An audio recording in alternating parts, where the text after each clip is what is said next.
boat, Jesus crossed over the Sea of Galilee and came to his own city. And they brought to him a paralyzed man lying on a stretcher, and seeing their faith, Jesus said to the man who was paralyzed, "Take courage, son, your sins are forgiven."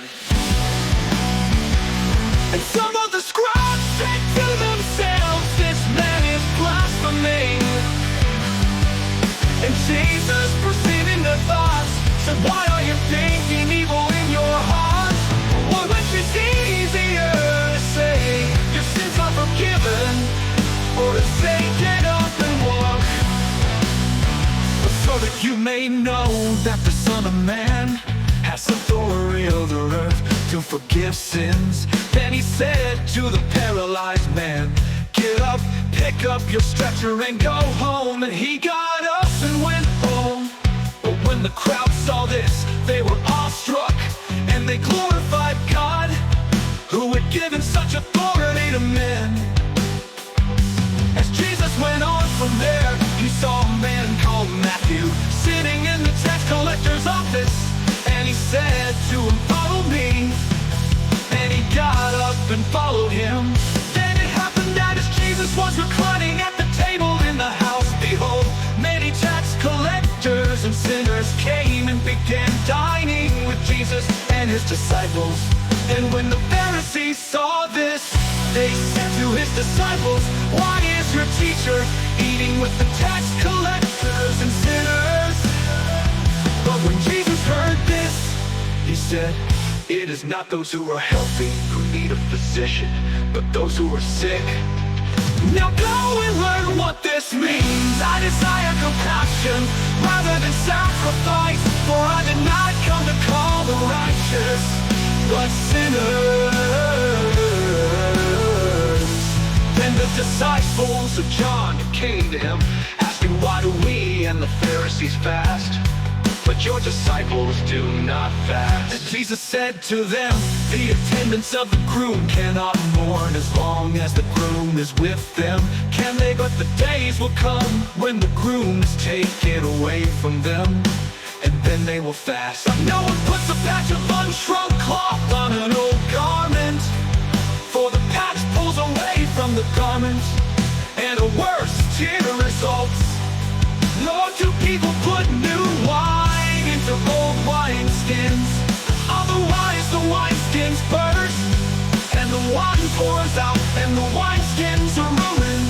But they put new wine in a fresh wineskins, and both are preserved." While he was saying these things to them, behold, a synagogue official came and bowed down before him, and said, "My daughter has just died, but come and lay your hand on her, and she will become alive again." Jesus got up from the table and began to accompany him, along with his disciples. And behold, a woman who had been suffering from a hemorrhage for 12 years came up behind him and touched the border of his cloak. She was saying to herself, "If I only touch his cloak, I will get well." But Jesus, turning and seeing her, said, "Daughter, take courage, your faith has made you well." And at once the woman was made well.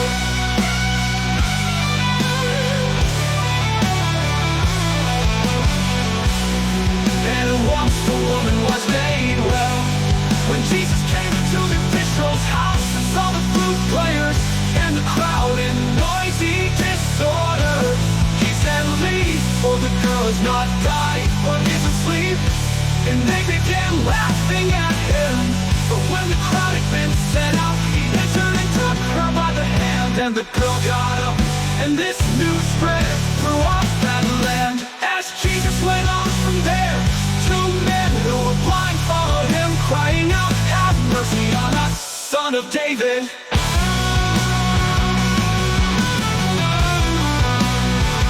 After he entered the house, the men who were blind came up to him, and Jesus said to them, "Do you believe that I am able to do this?" They said to him, "Yes, Lord." Then he touched their eyes, saying, "It shall be done for you according to your faith. And their eyes were opened, and Jesus sternly warned them, saying, see that no one knows about this. But they went out and spread the news about him throughout that land. And as they were going out, behold, a demon-possessed man who was unable to speak was brought to him. And after the demon was cast out, the man who was previously unable to speak talked. And the crowds were amazed and were saying, nothing like this has ever been seen in Israel. But the Pharisees were saying, he casts out the demons by the ruler of the demons. Jesus was going through all the cities and villages, teaching in the synagogues and proclaiming the gospel of the kingdom, and healing every disease and every sickness. Seeing the crowds, he felt compassion for them, because they were in distress and downcast, like sheep without a shepherd. Then he said to his disciples, the harvest is plentiful, but the workers are few. Therefore plead with the Lord of the harvest to send out workers into his harvest.